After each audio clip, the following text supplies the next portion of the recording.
October 12 28-ാം ആഴ്ചയിലെ ഞായറാഴ്ച.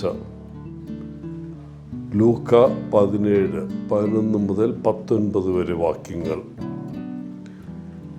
ഇന്നത്തെ സുവിശേഷത്തിൽ യേശു സമരിയായ്ക്കും ഗലീലയ്ക്കും ഇടയിലുള്ള അതിർത്തിയിലൂടെ സഞ്ചരിക്കുന്നതായി കാണാം. അവിടുന്ന് ഒരു ഗ്രാമത്തിൽ പ്രവേശിക്കുമ്പോൾ കുഷ്ഠരോഗികളായ 10 പുരുഷന്മാർ ദൂരെ നിന്ന് അവനെ സമീപിക്കുന്നു. പുരാതന കാലത്ത് ശാരീരികമായി വികൃതമാക്കപ്പെടുകയും സാമൂഹികമായി ഒറ്റപ്പെടൽ ഉണ്ടാകുകയും ചെയ്ത ഒരു ഭയാനകമായ രോഗമായിരുന്നു കുഷ്ഠം. അശുദ്ധരും സമൂഹത്തിൽ നിന്ന് പുറത്താക്കപ്പെട്ടവരുമായി കണക്കാക്കപ്പെട്ടിരുന്ന ഈ വ്യക്തികൾ യേശുവിൻ്റെ അത്ഭുതകരമായ രോഗശാന്തി ശക്തിയെക്കുറിച്ച് കേട്ട് കരുണയ്ക്കായി അവരോട് നിലവിളിച്ചപേക്ഷിച്ചു. 10 പുരുഷന്മാരിൽ 2 വിഭാഗങ്ങൾക്കിടയിലും ചരിത്രപരമായ ശത്രുത ഉണ്ടായിരുന്നിട്ടും യഹൂദരും സമരിയക്കാരുമായ വ്യക്തികളുണ്ടായിരുന്നു. കുഷ്ഠരോഗം ബാധിച്ച അവരുടെ പൊതുവായ കഷ്ടപ്പാട്, രോഗശാന്തിക്കായുള്ള അവരുടെ നിരാശയിൽ അവരെ ഒന്നിപ്പിച്ചു.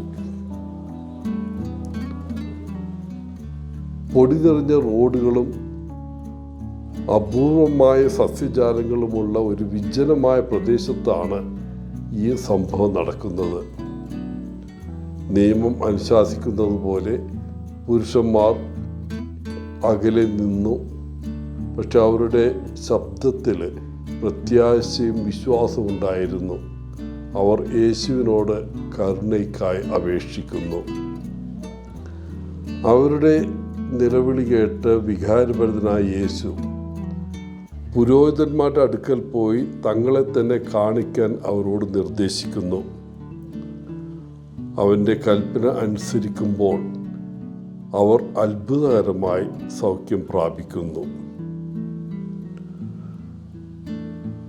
അവരിൽ ഒരാൾ ദൈവത്തെ സ്തുതിക്കുകയും രോഗശാന്തിക്ക് നന്ദി പറയുകയും ചെയ്തുകൊണ്ട് യേശുവിൻ്റെ അടുക്കിലേക്ക് മടങ്ങുന്നു.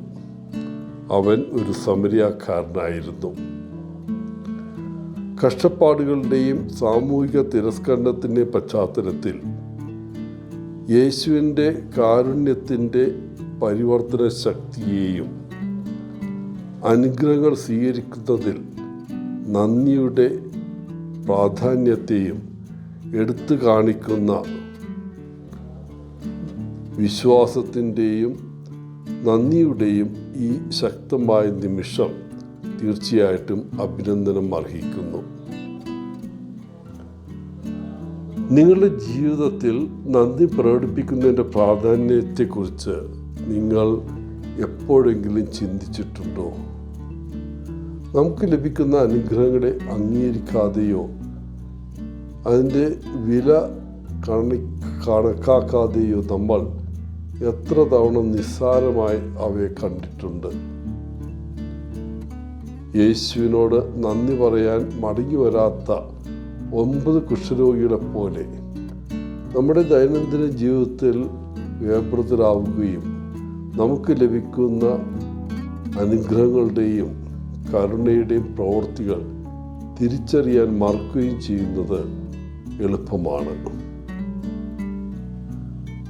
ഈ കഥയെക്കുറിച്ച് ചിന്തിക്കുന്നത് ഒരു കൃതജ്ഞതാ മനോഭാവം വളർത്തിയെടുക്കാനും നമുക്ക് ലഭിക്കുന്ന അനുഗ്രഹങ്ങൾക്ക് നന്ദി പറയാൻ എപ്പോഴും നമ്മളെ ഓർമ്മിപ്പിക്കാനും ഇത് സഹായിക്കും. പ്രിയപ്പെട്ടവരെ, നമ്മുടെ ജീവിതത്തിലെ നന്മയെക്കുറിച്ച് കൂടുതൽ ശ്രദ്ധാലുക്കളായിരിക്കാനും മറ്റുള്ളവരോടും ഉന്നത ശക്തിയോടും നമ്മുടെ വിലമതിപ്പ് പ്രകടിപ്പിക്കാനും ഇത് നമ്മെ വെല്ലുവിളിക്കുന്നു. അതുകൊണ്ട് യേശുവിന് നന്ദി പറയാൻ തിരിച്ചു വന്ന ആ ഒരു കുഷ്ഠരോഗിയുടെ മാതൃകയിൽ നിന്ന് നമുക്ക് പ്രചോദനം ഉൾക്കൊണ്ട് നമ്മുടെ സ്വന്തം ജീവിതത്തിലെ കൃതജ്ഞതയുടെ ഒരു ഹൃദയം വളർത്തിയെടുക്കാൻ ബോധപൂർവമായ ശ്രമം നടത്താം.